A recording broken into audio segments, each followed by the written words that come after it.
지난 7월 삼척의 한 교회에서는 끔찍한 대형 사고가 발생했습니다. 한 명이 죽고 9명의 아이들이 중화상을 입은 대형 가스 폭발 사고. 참혹했던 사고로 교회는 한순간에 잿더미로 변했습니다. 아이들의 몸과 마음에 깊은 상처가 남은 지 수개월. 고통은 쉽게 사라지지 않고 있습니다. 많이 왔어요? 그러나 이런 끔찍한 절망 속에서 그들을 일으킨 건 바로 간절한 기도였습니다. 평화로운 산골 마을 강원도 삼척시 도계읍. 마을 한가운데 위치한 은총교회에는 올해로 4년째 사역을 하고 있는 김선근 목사님이 있습니다. 김선근 목사님은 지역 초등학생들을 전도하는 데 힘쓰며 마을 어르신들과도 아낌없는 사랑과 노력으로 좋은 관계를 이어가고 있습니다. 누구보다 일찍 하루를 시작하는 김선근 목사님. 넉넉하지 않은 형편이지만 교인들에게 따뜻한 주의 품을 느끼게 하고 싶어 매일 연탄 가는 수고를 마다하지 않습니다. 여기는 그 대부분 다 연탄 떼시고 뭐 기름하고 같이 이제 떼기도 하고 기름값이 비싸니까 아직까지는 연탄값이 조금 싸죠. 가난한 마을에 가난한 교회. 그런데 지난 7월 이 교회 생활관에서 끔찍한 사고가 발생했습니다. 당시 교회 생활관은 가정 형편이 어려운 폐광촌 아이들의 소중한 배움터이자 놀이터였습니다. 그날도 다른 날과 다를 것 없었던 하루. 그런데 주일날 애들 예배 마치고 이제 그날 비가 많이 왔는데 집사람이 여기서 여기서 찐빵 들어오시려고 불 켜는 순간 가스가 아주 침대에 터진 거죠. 눈 깜짝할 사이에 아이들을 덮친 폭발 사고. 이쪽에서 가스가 새는 것 같아. 이쪽 통해가지고 가스가 낡은 가스호스가 문제였습니다. 배움에 목마른 폐광촌의 아이들을 위해 목사 부부가 지켜왔던 생활관. 이곳에서의 소중한 추억과 꿈이 한순간에 잿더미로 변했습니다. 주일학교 이제 못 모이고 있어요. 이제 언제쯤 회복이 될지 그건 뭐 장담할 수 없고 아이들도 치료를 받아야 되고. 전에는 좀 많았었죠. 전엔 뭐 한 20여 명도 나오고 그랬는데 이제는 뭐 아이들이 점점 줄어드는 형편이니까. 그리고 그날 사고로 목사님은 자신의 인생과 목회 활동에 가장 소중한 동반자인 사모님을 잃었습니다. 이게 집사람이 하는 거. 사랑이 많아 아이들에게 천사로 불렸던 김혜경 사모님.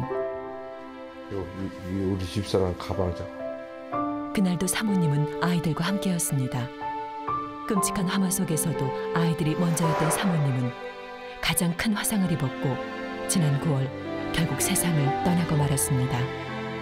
저런 일을 내가 하면서 이거 집사람이 살아있을 때 이렇게 혼자서 다 했었구나. 너무 많이 힘들었겠다. 내가 도와주지 못한 게 좀 많이 후회스럽고 집사람이 세상을 떠난 것에 대해서도 그것이 하나님의 뜻이기 때문에 받아들일 수밖에 없는 거죠. 하나님이 정하시면 누가 거기에 대해서 아니라고 말할 수 있겠어요. 늘 아이들의 웃음소리가 끊이지 않았던 은총교회.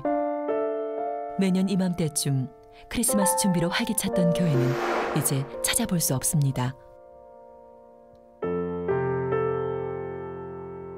그러나 목사님은 기도를 멈출 수 없습니다. 주님의 치료의 손길이 함께하여 주셔서 치료받는 것마다 효과가 있게 하시고 하나님만이 이 어둠의 등불이기 때문입니다. 그날 오후 아이들을 위한 기도를 마치고 나서 어디론가 바쁘게 길을 재촉하는 목사님. 서울의 병원에 한강성심병원에 한빈이가 이제 지난번에 치료받고 퇴원을 했다가 며칠 후에 또 입원했거든요. 재활치료 받으러. 그래서 제가 일주일에 한 번씩은 꼭 서울 병원에 가죠. 서울에 있는 화상 전문 병원. 매주 화요일 한빈이를 만나러 오는 목사님의 발걸음은 무겁습니다. 어쩔 수 없는 사고였지만 다친 아이들에 대한 죄책감에 수없는 불면의 밤을 보냈습니다. 아이들 중에서 가장 많이 다친 한빈이. 운동 많이 했네? 네. 열심히 해서 금방 좋아지겠다. 네. 오늘도 목사님은 한빈이를 위해 작은 선물을 준비해 왔습니다. 뭐예요? 이따가 유독 먹을 것을 좋아하는 한빈이는 목사님이 사온 간식을 보며 기쁨을 감추지 못하는데요. 속에 빵이 들어서 슈크림이 다 들어가요. 달콤해 보이는 슈크림빵입니다. 목사님 오면 어때요? 좋아요. 한빈이는 전신의 64%에 달하는 화상을 입었습니다. 어디가? 여기? 손이? 손가락이? 특히 얼굴과 손 부위에 큰 화상을 입어 오랜 기간 재활 치료를 받아야 하는 상황입니다. 양쪽으로 엄마. 사고 당시 상태가 너무 심각한 탓에 삼척의 어떤 병원에서도 한빈이를 받아주지 않았습니다. 하늘이 무너지는 절망 속에서 목사님과 엄마가 매달릴 수 있는 건 오직 주님뿐이었습니다. 그때는 아이 생명이 위험하니까 생명만 살려달라고 기도만 드렸죠. 할 수 있는 게 기도밖에 없는 거예요. 중환자실에 가면 면회 시간 30분, 오전 30분, 오후 30분. 그러니까 하루에 1시간밖에 못 보잖아요. 할 수 있는 게 없어. 부모가 할 수 있는 게. 기도밖에 없는 거예요. 그냥 살려만 달라고.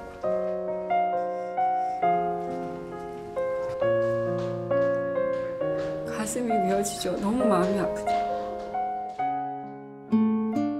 하나뿐인 아들 한빈이는 꿈도 많고 재주도 많은 아이입니다. 기타리스트의 꿈을 가진 아이. 죽은 피부를 재생시키기 위해선 매일매일 생사를 떼어내는 고통을 견뎌야 합니다. 12살 아이가 감당하기엔 너무 큰 고통.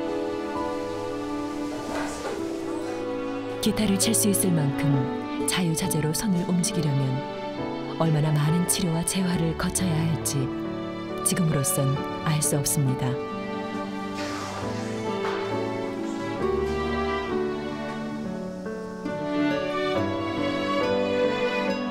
아이가 꿈을 이루고 밝은 미소를 되찾게 해달라고 목사님은 하루에도 수십 번씩 기도합니다.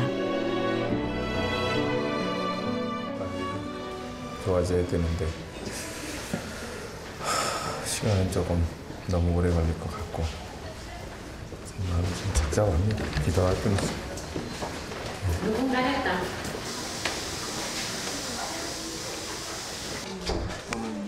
사고 후 곳곳에서 도움의 손길이 이어졌습니다. 덕분에 다친 아이들은 1차 치료를 무사히 마칠 수 있었습니다. 그러나 화상 환자는 완치까지 걸리는 시간을 예측할 수 없기에 치료비는 지금도 턱없이 부족합니다. 네. 응? 다음에 또 올게. 정말요? 네. 이제 아쉽지만 헤어져야 할 시간. 네. 알았지? 응. 또 보자. 네, 안녕히 가세요. 그래. 네, 안녕히 가세요. 네. 고통 속에서도 밝게 웃어주는 한빈이가 목사님은 고맙기만 합니다. 그날 저녁 한빈이를 만나고 다시 교회로 온 목사님은 주일에 있을 예배를 준비하러 갑니다.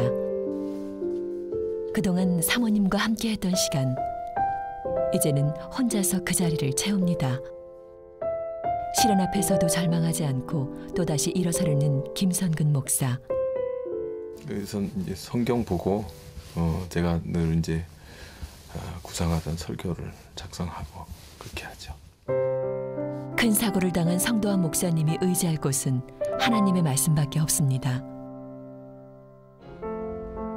주일날 점심시간 예배당 한편에 마련된 작은 주방에서 성도들은 모두 함께 점심을 준비합니다.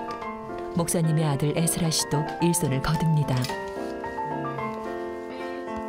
각자 성도들이 정성스럽게 준비해서 가지고 온 국과 반찬.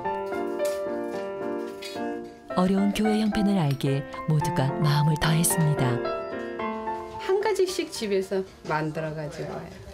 네. 날마다 이렇게 해요. 아니, 주일마다. 배부르게 먹기에는 부족한 양이지만 함께 나누며 먹는 것만으로도 풍성합니다. 금세 안락한 식당으로 바뀐 작은 예배당. 폭발 사고로 어두웠던 교회에 오랜만에 웃음꽃이 피었습니다. 함께하는 성도들이 있어 목사님은 힘을 얻습니다. 이제 교회에는 단 한 명의 아이밖에 나오지 않습니다.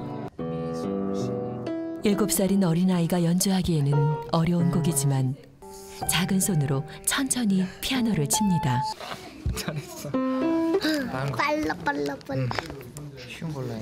교회 나오는 거 좋아요? 좋아. 아이가 있어 교회의 미래는 밝습니다. 하나님의 은혜 가운데서 이제 좀 아픈 아이들이 깨끗하게 다 낫고 이제 주변에 이제 더 많은 아이들과 이제 사람들이 하나님을 믿는 그런 역사가 저희 교회에 나타났으면 좋겠습니다. 말씀 준비하면서 그 말씀 속에서 하나님께서 주시는 이런 교훈들이 있으니까 좌절할 수밖에 없는 그때에 끝내 좌절하지 않고 주님을 바라보게 하는 것이니까 저는 그게 은혜라고 생각해요. 김성근 목사님은 매일 기도합니다. 사고로 인한 아이들의 상처가 빨리 아물기를. 갑작스런 폭발 사고로 많은 걸 잃어야 했지만